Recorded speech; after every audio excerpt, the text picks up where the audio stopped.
Alright guys, so we should be getting the cooling system wrapped up in today's video and getting this thing dyno ready. This will probably be the last video you guys see before we take this thing to the dyno, which is why it's being uploaded a day late. So, I got in the other fan for the radiator. I'm still waiting on the thermostat to come in. That comes in tomorrow. I got the oil sandwich plate spacer guy for our oil cooler adapter to be able to fit up in the engine. So I just snagged a pair in one. It was cheap, it was like 60 bucks, so I figured why not? On top of that, we got our fan in, we got that guy in, where you need to get the cooling lines ran from the expansion tank to the engine, get all that stuff bolted back up, get all that sorted. So I think the first thing we're gonna do today is start off with the secondary cooling fan. It is small. And when I say it is small, I mean it is small. This is a 5.2 inch fan. I can fit two of these over on the passenger side. We're only going to start off with using one. I'm just going to use this as a secondary fan to pull more CFM if we need to. That fan will pull 400 CFM.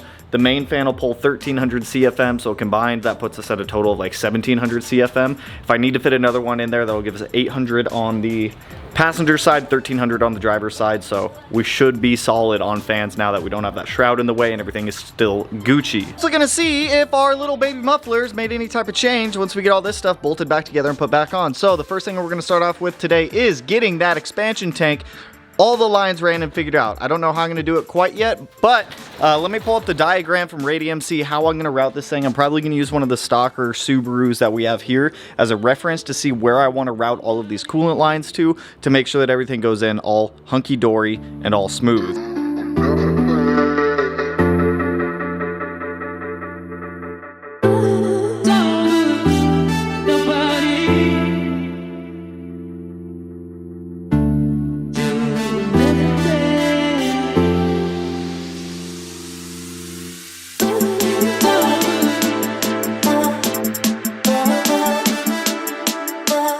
So I can't run the lines yet, but I do have it mapped out. I thought all of these fittings from Radium were 1/4 inch. They're actually 3/8, which kind of sucks, but it's not the end of the world. I have 3/8 to 1/4 inch adapters because I need those because this is a 1/4 inch line. That is going to be the air bleed that goes to the expansion tank because technically this is the highest point of the engine. This is going to be for hot incoming water. This is going to be for the return, and then the reservoir guy will go down through there. So I've got it figured out how I'm going to run it. I had to have Matt come over and we had to brain juice this together to be able to figure it out, but we got it figured out how we're gonna run it. So here's how the cooling system will work. The water pump will kick up water, it'll go through this top hose here, it'll go in here, it'll push water into that head, it'll push water into that head. The water is gonna circulate around the head there, circulate around the head there, come out, coolant crossover, come out, coolant crossover, go through, hit our thermostat, go through the radiator, start the cycle again. It's also going to come up behind or underneath this fuel rail here, go up to the heater core, out of the heater core, go in through our AOS, come out of our AOS, go to the expansion tank, return back in. Same with this hot water port right here. Luckily we have a threaded port right there that I put in there so that way we could be able to do this. So dope!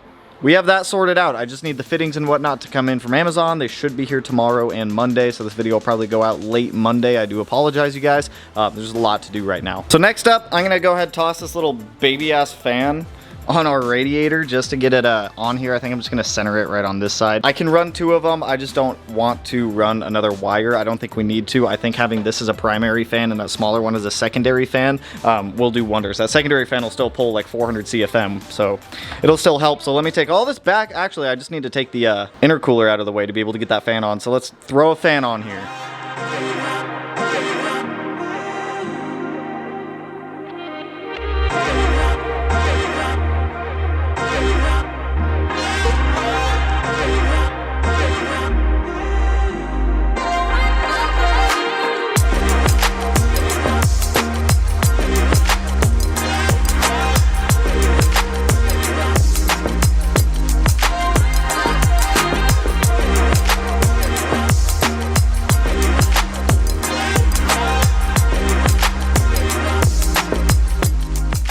All right, well, new problem. Not a big problem that'll make any big impacts on us right now. So, oil cooler doesn't fit with the radiator, and that's because that lower pipe that comes off of it. Yeah, the lines for the oil cooler come out directly where that pipe is. So, that sucks. I got distracted and I started just doing the oil cooler lines. I was like, well, while I have the radiator out, it's easier to access this stuff. I'll just get it on there now. Nope. Terrible idea. God, dude, it's like as soon as I figure out one thing on this thing, there's this separate thing. So oil cooler lines, we're just gonna come out right here, wrap down. I got this one completely done. Then I realized, okay, the radiator fill tube comes out here. I was like, I should be good. No, it comes out to like right here and it hits like straight on those fittings. So for now, I'm gonna run it without the oil cooler. It's something that I'm gonna have to put back on here in the future, but for now, I'm just gonna rip it back off. We're just gonna get the radiator and the cooling situation taken care of. I'm gonna clean up some of these wires down here while I have the radiator out, but dude, it's like, it's such a headache because as soon as I figure out like the cooling system, then I'm like, all right, well, I'm here, I can knock out the oiling system, and it's just one thing after another, but it's not the end of the world, just annoying. So let me take all this back off and just focus on that.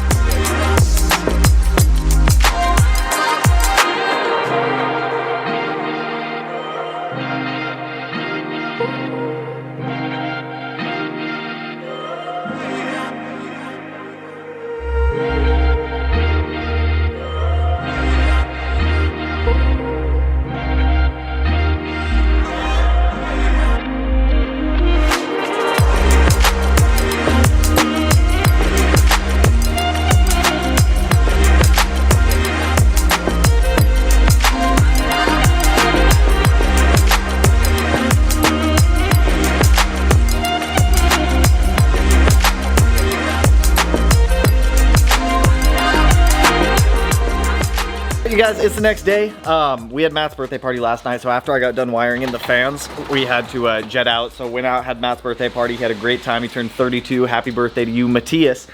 With this, I'm not feeling too hot today, but I'm gonna get through as much as possible because I don't have a choice. So we're gonna be doing that today. I got in the fittings, the hoses, everything needed to get the coolant expansion tank routed up there. I ran into an issue this morning. I got the inline thermostat housing in, but what was advertised isn't what I got. I was told it was gonna be 2.5 inches in length. So we fabricated this to leave 2.5 inches, plus some clearance for hoses to go on there, and it didn't fit. So the new game plan here is we're gonna weld on a thermostat housing that I ordered. It's not gonna be here in time for the dyno, that's all right. I talked to Josh this morning. Well, hold up, I'm getting ahead of myself. We're gonna weld on a thermostat housing here, and then it'll go out to the radiator there. I talked to Josh this morning because right now we don't have a thermostat in the car. I was like, Josh, should I run it without a thermostat? Should I put a thermostat in? What do you prefer for the dyno? He said, as long as it maintains temps, that's all that matters. So I am gonna put an OEM thermostat housing back in this. I went down to Subaru this morning and I grabbed OEM thermostat, and on top of that, I also grabbed a radiator cap. I bought one from Radium, but for some reason that hasn't shipped out in like a week and a half, so I just grabbed an OEM one, which will work fine for right now. So all of our fittings, everything we needed to come in, the 3/8 line came in because for some reason all the fittings that come with the expansion tank are 3/8. So let's start adapting our expansion tank to mount up to the block. I got to get this port into the coolant crossover for the hot incoming coolant, and then we can start doing everything else. I got all of my 3/8 to 1/2 inch adapters, so that way we can make everything work. So let's get this coolant expansion tank in, and then I'll do the thermostat last because I really don't feel like dealing with that right now. So let's do all this topside stuff to start with.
Alright you guys, sorry for not really giving you guys any updates. I literally just did everything to get the car put back together. I've got coolant set up in the reservoir right now. I know some of you guys said use distilled water, but we're on such a tight timeline. I just want to get this dealt with. I don't want to have to keep starting the car to keep trying to burp this thing with distilled water, coolant, distilled water, coolant. So no coolant leaks right now, which is phenomenal. So let me give you a rundown real quick. We'll get this thing started, we'll try to get it burped, and we'll watch temperatures, and we'll see what exactly is going on. So I've got all the coolant lines and everything like that ran. I redid the oil feed line right here for the turbo, so now it goes down this way. Here, I moved our oil pressure regulator to here, down to the back of the head down there. Just freed up a little bit of room here. It was just too tight with our coolant neck right there. So, so far, no coolant leaks. There's a little one right here off of that guy, but I got that fixed. That was just me trimming the old one too short. I've got a temporary line here for the blow-off valve. I have to go get a new one tomorrow just because I ran out, but woo, everything's put back together. We have a thermostat back in there. I have a slightly longer radiator hose right here, so that way when I squeeze this guy, check it out. We got bubbles! Bubbles! So, let's turn this thing on. Let's see what happens. I don't know if I have enough battery, but we'll find out. Let's see if our little baby mufflers made any type of difference.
You guys, she's holding temps. She's fucking holding temps. I haven't seen over 191. Get out of there, bubbles! Get out of there! Woo! I see one small leak on the radiator drain. I'll tighten that some more in a little bit. But I think we're fucking... Woo! Ah! That one spot. Down there.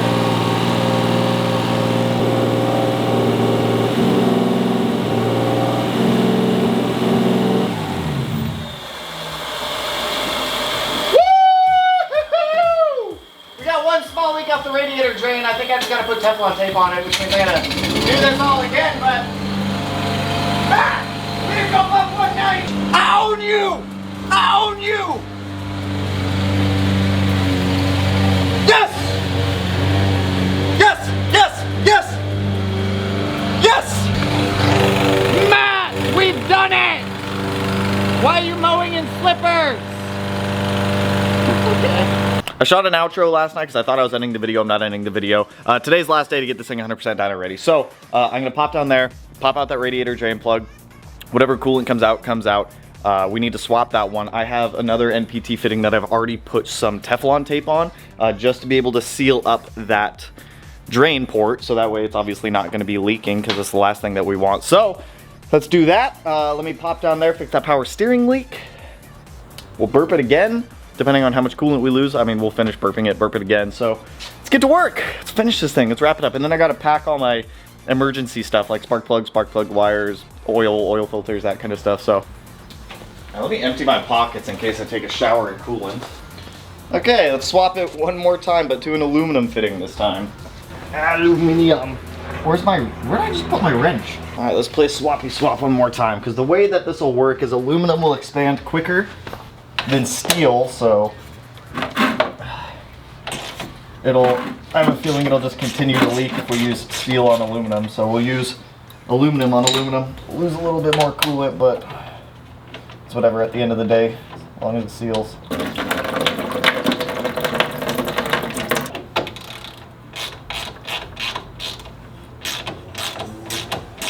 There we go. Then wipe you up. Make sure I see no more drippy drips. I don't see any more drippy drips, which is good. I think the aluminum fitting will be a better option anyways. Well, I couldn't find the power steering leak. I thought it was coming off one of these lines down here, but both of the lines are dry. So I think it's the rack. So I think we need to swap out the power steering rack in the future, which is not something I want to deal with right now, but it's something we'll deal with later. It'll still be fine for right now. It's not leaking a ton. It's maybe leaking like 2 or 3 drops over the course of a couple days. So it's whatever. Not going to stress it right now.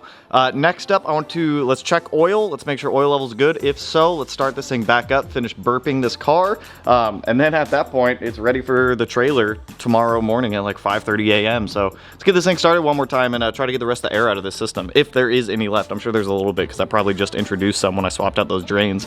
And it'll give us an opportunity to make sure those drains aren't leaking anymore. Come up here and take you off. Just set you kind of like right there. Pop that guy out. Boop, boop, boop, boop, boop, boop. I might have to go get more coolant to finish this later. I really hope not, but we'll find out. That's probably gonna fall off. There we go. It's kind of on there now. I am so sorry, neighbors. Oh, hold up. I was gonna disconnect one of the fuel pumps. Give me 1 sec. There we go. No need for 2 fuel pumps right now.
Alright guys, so I just got off the phone with Mr. Beta himself. We agree, we're just gonna finish burping this on the dyno tomorrow. As you guys have seen, I can't keep idle where it needs to be. It just climbs up to like 3-4K, and that's just making coolant temps hotter. Yes, it is helping burp the system also, and I've gotten probably 95% of the air out, but there's probably a little bit more in there. So we're just gonna finish burping this thing on the dyno, so that way Josh can get the idle where it needs to be via the Haltech. I've got one fuel pump disconnected. I need to swap out, I can't use the stock return line on the car that I have been using. With both of the 450 liter per hour fuel pumps running, it overpowers that stock line, so I need to run another fuel line, a custom -6 fuel line, back to the return side of the fuel pump. I'll order the stuff for that next payday. We don't need that till we do the big power stuff. So there are some things that I'm going to have to change before we go back for the big power stuff. But for right now, the car's dyno ready. Operation Dyno Day is a go. We're leaving here at like 5:30, 5:45 a.m. tomorrow morning. So next video will be us going to Spokane to go kick it with Josh for a while. So, woo! Let me pack up all the spare stuff that I have sitting around, like the spare spark plug, spare oil, all that kind of stuff, just to get it ready. So that way, in the event that we do need something, we have it all there. I'll probably pack the stuff to make some more spark plug wires. God forbid we need one of those, but let me make a go bag real quick. So I got my go box down there. I got oil, spark plug wires, random little things that we may or may not need. Up here, I did want to show you guys this because a lot of people freak out about this. If you guys look at my oil cap right here, you can see the milky fun mixture on there. That's from letting your car idle and not drive it. So when you do consistent idling, you build up a lot of moisture in the crankcase, and then that obviously evaporates, goes to the highest point, which is the oil cap, and then will condense on the oil cap. AOS's will fix that to an extent. Remember, our rings aren't fully seated right now, so once our rings seat, that's going to make things a lot better for the PCV system. But for now, like, that's something we've been dealing with. But sweet! Let me actually clean this off, put this back on the car. Dope. All cleaned up, ready to go. One thing that a lot of people actually pointed out, we should have a one-way radiator cap on here and a two-way up there. They don't make any one-way radiator cap options for right here, so we have two-way radiator caps. It should be fine. I'll keep an eye on temps, but that should be okay. I'm not going to stress it too much. Like, they literally only make two-way radiator caps for right there because that's what 90% of vehicles use, because most vehicles don't have a coolant expansion tank and a radiator fill neck. Technically, I don't even need this radiator fill neck anymore now that I have the expansion tank, but it's whatever. We'll keep them both. So, sweet. This thing is ready for tomorrow. A lot of people have been asking me, Tanner, are you excited to get this thing on the dyno? You gotta be so excited, you gotta be so ecstatic. Fuck no, I am not excited at all. You know how nervous and scared I am to get this thing on a dyno?